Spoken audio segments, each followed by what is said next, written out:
नमस्कार, बहुत स्वागत करती हूँ आपका अपने YouTube चैनल जीवन जागृति में। अब तक मैंने बात करी थी ग्रहों की, कैसे ग्रह हमारे जीवन पे प्रभावी होते हैं, हमारे जीवन में किस प्रकार ग्रहों के आधार पे सुख और दुख निर्धारित होता है, या यूँ कहें कि हमारे कर्म फल के आधार पे हमारे सुख दुख कैसे उत्तरदायी होते हैं और ग्रह इसमें किस प्रकार अपनी भूमिका निभाते हैं, किस प्रकार वो उत्तरदायी होते हैं हमारे सुखों के लिए और हमारे दुखों के लिए।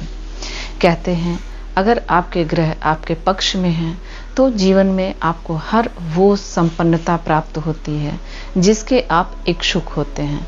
यदि आपके ग्रह यदि आपके पक्ष में नहीं हैं और आपके विरोध में खड़े हैं तो हमें बहुत दुखों का सामना करना पड़ता है, जिसे हम कभी एक्सेप्ट नहीं करते हैं या जिसे हम कभी प्राप्त नहीं करना चाहते हैं। हर व्यक्ति अपने जीवन में सुखी और संपन्न रहना चाहता है और ऐसा होना भी चाहिए, वो अधिकारी भी है।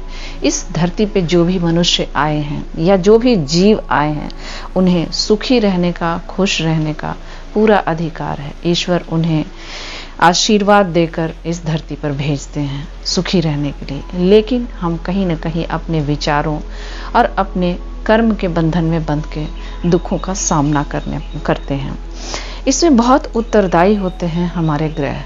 मैंने चंद्र ग्रह के बारे में, सूर्य ग्रह के बारे में बताया है, कैसे जीवन में हमारे प्रभाव दिखाते हैं।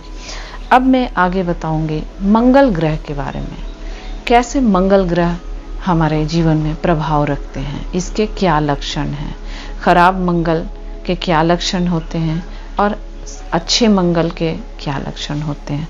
अगर आपका मंगल खराब है तो आपके जीवन में कहीं न कहीं प्रेम संबंध में हमेशा बाधाएं आएंगी, यानी प्रेम की तरफ से आप खुश नहीं रहेंगे, आपका जीवन साथी आपसे हमेशा नाराज रहेगा। या यदि आप स्त्री हैं या पुरुष हैं, आपके अपोजिट जो भी आपके साथी हैं वो उनसे संबंध आपके अच्छे नहीं होंगे, वो आपसे खुश नहीं होंगे।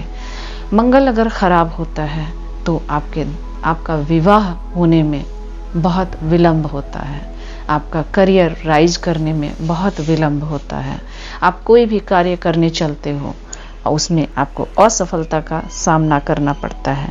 आपके अंदर योग्यताएं होने के बाद भी आप सफलता को प्राप्त नहीं करते हो, ये खराब मंगल के निशानी है। शरीर के अंदर चर्म रोग भी खराब मंगल की वजह से होते हैं। शरीर में डायबिटीज भी, शुगर की बीमारी, वो भी खराब मंगल की वजह से होते हैं। इन्हें कैसे सुधारा जाए?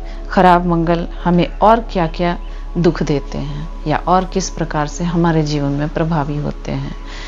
विवाह में विलंब होने के बाद यदि विवाह आपका होता भी है तो वो विवाह टिकाऊ नहीं होता है, वो टूटने के कगार से हमेशा गुजरता है। हर समय ये होता है कि आपका कब विवाह टूट जाए, कब आपकी अच्छी खासी बसी बसाई गृहस्थी उजड़ने पर हो जाती है। या कहीं न कहीं यदि आप स्त्री हैं या पुरुष हैं, एक दूसरे के सामने वाले के प्रति शक की भावना हमेशा आपके अंदर पनपता रहेगा। कहीं न कहीं आपके अंदर ये हमेशा अविश्वास रहेगा कि सामने वाला साथी हमारे साथ वफा कर रहा है या नहीं, हमारे साथ ईमानदार है या नहीं।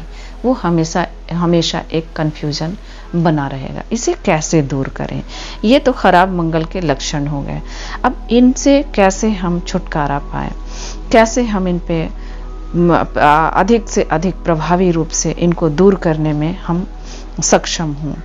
कहाँ जाए कि हमें इनकी जानकारी मिले कि हम इनसे कैसे छुटकारा पा सके, कैसे हम इन्हें दूर कर सके और अपने जीवन को आनंदित कर सके। तो सबसे पहला, यदि आपका मंगल कुपित अवस्था में है, आपके जीवन में ये सारे लक्षण अगर दिख रहे हैं, आप अपने करियर में राइज नहीं कर पा रहे हो, या आपके प्रेम संबंध किसी तरह से प्रभावी नहीं हो रहे हैं, या आप उससे खुश नहीं रह रहे हो, या आपके विवाह में देर हो रहा है, तो ये सारे आपके खराब मंगल के कारण हो रहा है। कैसे इन्हें दूर करें? अगले एपिसोड में मैं आपको बताऊंगी इनके दूर करने के उपाय, इनके दूर करने के महा उपाय। और अंत में जब सारे ग्रह 9 के 9 ग्रह संपूर्ण हो जाएंगे तो अंत में एक महा उपाय मैं बताऊंगी जो हर किसी पे लागू होता है, वो हर किसी को करना चाहिए। हर कोई किसी न किसी ग्रह से प्रभावित होता है, उसके अच्छे फल से, उसके बुरे फल से। अच्छे फल को तो वो हमेशा एक्सेप्ट करता है, लेकिन उनके बुरे फलों को कभी वो एक्सेप्ट नहीं करना चाहता है। तो वो महा उपाय करके आप किसी भी ग्रह को अपने पक्ष में ला सकते हैं या उनके प्रभावों को आप भोग सकते हैं, उन सुखों को आप भोग सकते हैं जो आपके लिए बना है और जिसे आप डिजर्व करते हो। आपको वो सुख मिलना ही चाहिए। तो मिलते हैं अगले एपिसोड में। Thank you so much.